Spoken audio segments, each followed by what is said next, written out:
Hola, ¿qué tal? Un saludo para cada uno de ustedes. Bienvenidos al curso de Química Básica. Soy el profe de H, encargado de compartir con ustedes los conceptos correspondientes a la química básica. El curso que vamos a arrancar está dirigido a estudiantes de básica secundaria, a estudiantes de media y a los cursos introductorios de química universitaria.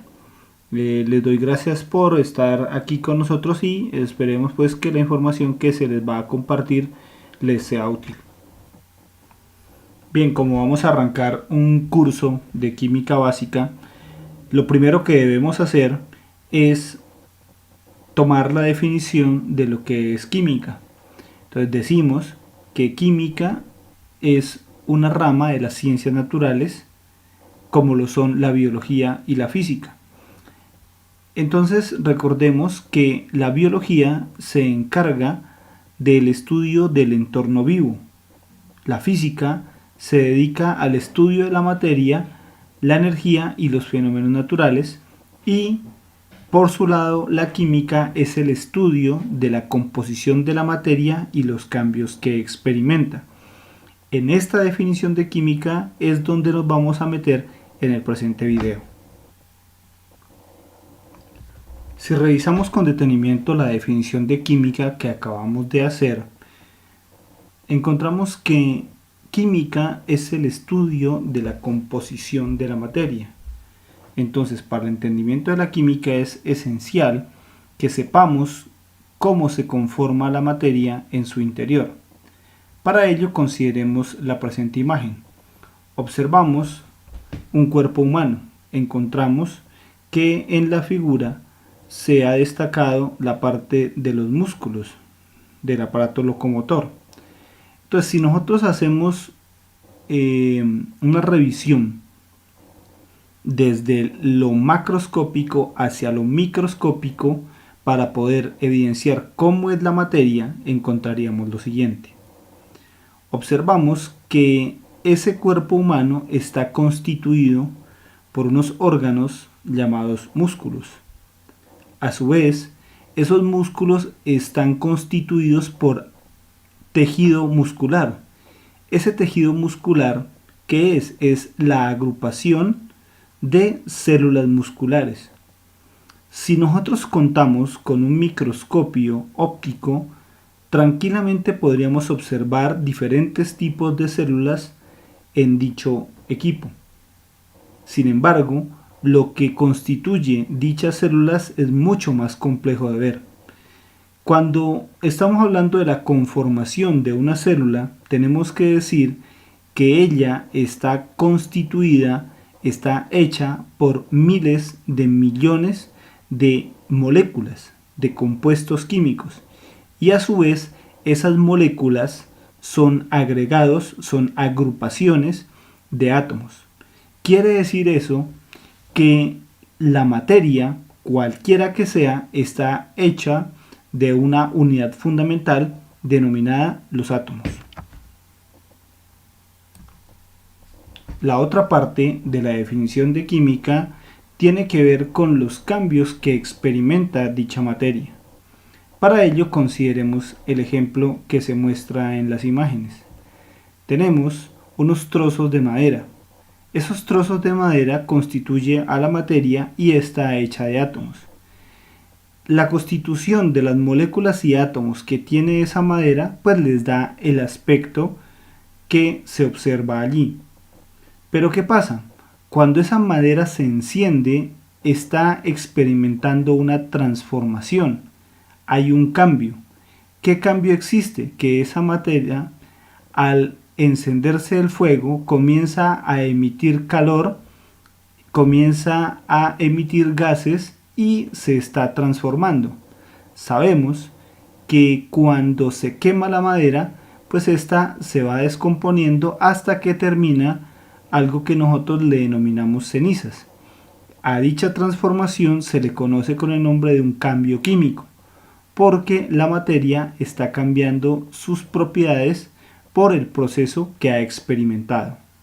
Entonces, en síntesis, decimos que la química es el estudio de la composición de la materia, de cómo está hecha la materia en su interior y de los cambios que ésta experimenta.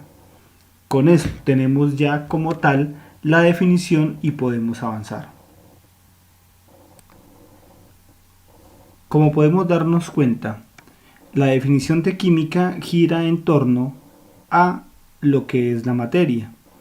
Entonces vamos a empezar por hacer un estudio de lo que es la materia. Comencemos por la definición.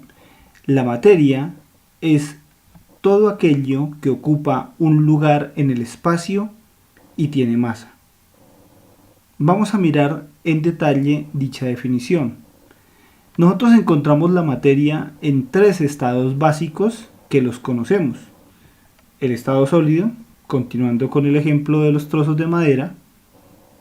El estado líquido, puede ser por ejemplo el aceite vegetal con que freímos nuestros alimentos en casa, el agua, líquido vital para nuestra existencia, o también podemos tener materia en estado gaseoso. Un ejemplo muy común, el aire. Entonces, esa materia debe cumplir esas dos condiciones, ocupar un lugar en el espacio. Nos puede ser bastante sencillo entender en el estado sólido y en el estado líquido. En el estado gaseoso, como muy seguramente no lo podemos ver, nos queda un poco difícil entenderlo, pero debemos convencernos que el estado gaseoso, la materia en estado gaseoso, sí ocupa un lugar en el espacio. Y si utilizáramos las técnicas adecuadas, también podríamos observar que dicha materia en estado gaseoso también presenta una masa. En la presente imagen observamos los diferentes tipos de materia que existen. El suelo, el prado, los arbustos, la casa, los árboles son ejemplos de materia en estado sólido. También tenemos el aire como un ejemplo de materia en estado gaseoso. En esta otra imagen observamos el agua, que sirve como medio para la navegación de esa pequeña balsa que se tiene allí. Valga esta la oportunidad para hacer una diferenciación entre dos tipos de materia. Existe la materia natural y también existe la materia sintética. La balsa, los remos, el chaleco son ejemplos de materiales sintéticos, que son materiales elaborados por el ser humano, son formas de materia generadas por el ser humano para la construcción de diferentes tipos de herramientas. La materia no se encuentra solamente al interior de nuestro planeta. Nuestra luna, por ejemplo, está constituida de materia. Las estrellas, las diferentes galaxias también están constituidas por materia. Toda esa materia, independientemente del lugar donde se encuentre, está constituida de miles de millones de estructuras denominadas átomos. Los átomos son cuerpos muy pequeños que se encuentran al interior de todo lo que se conoce como materia. En la imagen observamos un modelo de cómo consideramos que son los átomos, a pesar que nadie con la tecnología actual en nuestro planeta ha podido mirarlos. Como se dijo anteriormente, la materia la podemos encontrar en diferentes estados. Los estados fundamentales con los que trabajaremos en este curso serán el estado sólido, el estado líquido y el estado gaseoso. Entonces, esa unión de átomos, de esa unidad constituyente más pequeña de la materia, denominada átomos, hará que tengamos a dicha materia en tres posibles estados: en el estado sólido, en el estado líquido o en el estado gaseoso. Vamos a continuación a mirar las diferencias entre dichos estados. Vamos a irnos al tamaño de los átomos y las moléculas y vamos a observar cómo son estos átomos y estas moléculas, cómo están conformados en cada uno de los tres estados básicos de la materia.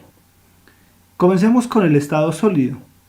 Si nosotros cogiéramos cualquier objeto en estado sólido, como puede ser el ejemplo de la madera que hemos traído a colación, o podría ser una varilla de hierro, o podría ser un ladrillo, o podría ser cualquier objeto, un vidrio por ejemplo, que está en estado sólido, encontraríamos que los átomos y moléculas constituyentes de dicho estado, de dicho cuerpo, de dicho objeto, de dicha materia, tendrá las siguientes particularidades a nivel de átomos. Encontraremos que sus moléculas están juntas, están ordenadas y que tienen muy poco movimiento entre ellas. Esta particularidad hace que los objetos en estados sólidos sean de más difícil penetrabilidad. También impiden que sean fluidos. Por eso, cuando colocamos nuestra taza de café sobre una superficie plana, pues esta no va a fluir, no se va a regar debido a estas características moleculares de dicho estado. A continuación, miraremos entonces las características del estado líquido. Como ejemplo del estado líquido tenemos al aceite de cocina con el cual freímos nuestros alimentos, puede ser el agua o cualquier otro líquido. ¿Qué particularidad a nivel molecular, a nivel atómico tiene el estado líquido? Se encuentra que el estado líquido se caracteriza por tener moléculas juntas.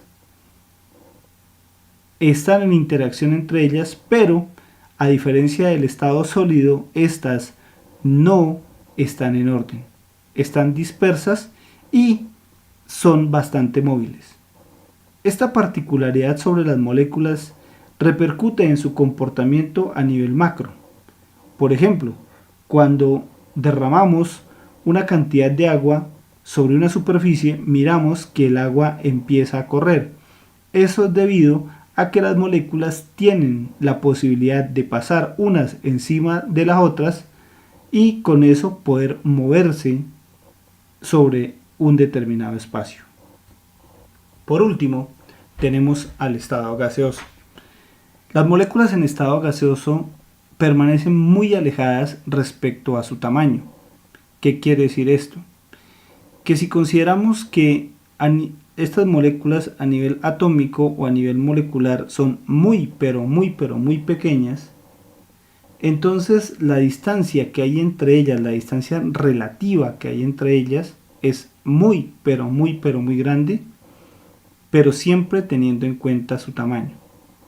Para nuestra realidad como seres humanos, por ser mucho más grandes, pues ese espacio será insignificante. Con todo y esto, esas moléculas en estado gaseoso son muy móviles, ellas están viajando a velocidades importantes y están chocando, por ejemplo, contra el objeto que las contiene, contra el recipiente que las contiene, y también a su vez están haciendo choques entre ellas mismas. Son las particularidades de las moléculas en estado gaseoso. De esta manera hemos revisado lo correspondiente a el comportamiento atómico o molecular en los tres estados básicos de la materia. No dejaremos este tema sin indicar que se puede hacer cambiar a la materia de estado. Bastará con hacer modificaciones esencialmente en la temperatura, aunque también se puede hacer modificaciones en la presión.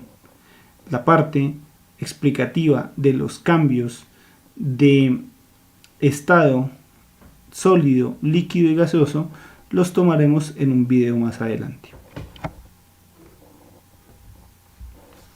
Sabemos entonces que la materia puede estar en cualquier parte del universo. Sabemos que puede estar en cualquiera de los estados descritos o en otros que son un poco más complejos, pero es bueno también indicar que esa materia está constituido por un número bastante limitado de elementos constituyentes. En la tabla periódica de elementos químicos aparecen los 118 tipos diferentes de átomos que existen en la naturaleza. Al menos esos son los que conocemos en la actualidad. Esos 118 elementos de la tabla periódica, esos 118 tipos diferentes de átomos, constituyen absolutamente toda la materia que existe en el universo. Hagamos un ejercicio con algunos conocidos. Por ejemplo, desde que éramos pequeños nos hablaban del agua. Nos decían que la fórmula del agua es H2O. Significa esto que tiene 2 átomos de hidrógeno y 1 átomo de oxígeno.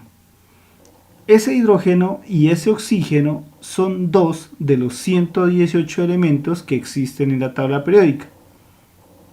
Aquí tenemos al hidrógeno y por acá tenemos al oxígeno. Tenemos entonces la molécula del agua, que es una forma muy importante para la subsistencia de las diferentes formas de vida en el planeta Tierra. Otra de las moléculas que conocemos desde que estamos pequeños es esta, la molécula del dióxido de carbono. Observamos que ahora dicha molécula está constituida por un átomo de carbono y por 2 átomos de oxígeno. Otra forma distinta, en esta ocasión, materia en estado gaseoso. De esta manera, podríamos conformar los 7 millones de compuestos diferentes que conoce el ser humano en la actualidad. Curiosamente, de los 7 millones de compuestos que el ser humano ha logrado determinar, 5 millones de ellos se construyen solamente utilizando 5 ladrillos, 5 elementos de dicha tabla periódica. Los compuestos orgánicos o compuestos que tienen carbono se construyen a base de carbono, hidrógeno, oxígeno, nitrógeno y azufre. Lo logran debido a los diferentes compuestos ramificados que se pueden formar a partir de estos elementos. De esta manera hemos hecho nuestra introducción al curso. En nuestro próximo video lo que haremos es tocar el tema de la clasificación de la materia. Entonces hablaremos de mezclas, entonces hablaremos de sustancias, entonces hablaremos de elementos y de compuestos. Espero que esta introducción haya sido suficientemente clara y útil para que ustedes avancen en la construcción de su curso de química básica. Agradezco inmensamente el tiempo que me han regalado para esta explicación y espero pues que nos sigan acompañando en el desarrollo de las clases. Les deseo un feliz resto de día muy agradable para cada uno de ustedes.